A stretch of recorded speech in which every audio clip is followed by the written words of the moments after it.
liberal San Francisco Mayor London Breed praising the recall. We were in the midst of a global pandemic. Kids were struggling, and we weren't spending the type of time and resources on helping address the challenges that our children were facing. That's why it was so offensive, because we're talking about renaming a school that doesn't even have a child in it. So they're renaming the schools, Judge, instead of really dealing with some of the problems that you saw. San Francisco is a very troubled city in many ways. Yeah, and the public schools are the hope of the city. They're the hope of the city. But here you have, first of all, this was unexpected, this route. For what reason do you believe San Francisco, as liberal as it is, voted to throw these three out? Because ultimately, parents believe that their children have a fundamental right to an education that gives them the ability to survive later in life. These people were not interested in putting kids in school. They were only interested in renaming schools. Now, why is Abraham Lincoln, whose legacy is basically defined by the emancipation of the slaves, why is that a bad name? Why should that be removed from a school? And, this is about everything in life today. If you're not on top of what's going on, whether it's law enforcement or schools, they're going to change things when you don't see it. You've got to be focused on everything. And this woke nonsense, I'm glad they're gone. The liberals, 70% of them voted for the three of them to get out. Thank God for Mayor London Breed, because she gets to replace them, and she at least is on the side of the parents. She has a great name, London Breed. Love that name. Yeah, I love it. That's not good enough. I know. Yeah, sure. What do you think of standardized testing? Well, they were against standardized testing. No, I don't know, Geraldo. That's not what this is about. Well, it is exactly. These woke board members were against standardized tests because they said standardized tests are racist. That's why only Asian Americans get into the elite schools. Okay, well, I didn't know that, but that's not all they said. That was one of the many reasons they got the boot, and good for the parents to give them the boot, because they're ridiculous people, and everybody knows it. And if the left can't win a culture war in San Francisco, good luck in the midterms in the swing districts. This is the feel-good story of the day, Geraldo. Yeah. Because we now know where the limit is. We all agree. The left finally hit their limit. I thought it was going to be when Kate Steinle was murdered, or when they had the sadomasochist parade with the children's float, or the monument to feces, but no. It was renaming a racist Abe Lincoln Elementary School when you couldn't let children learn inside the Abe Lincoln Elementary School. And this is a good day for America.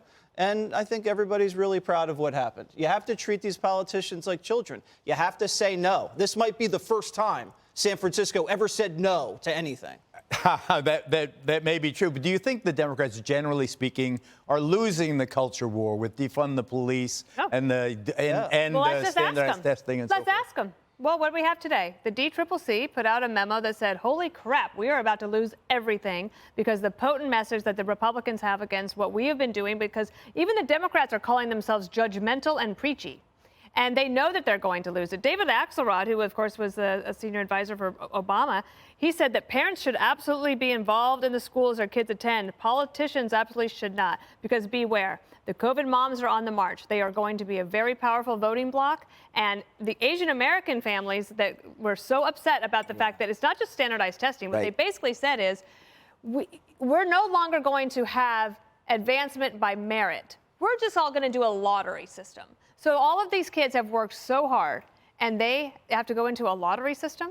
And I think that, even more than the schools being renamed, I think that was one of the reasons that they fought back.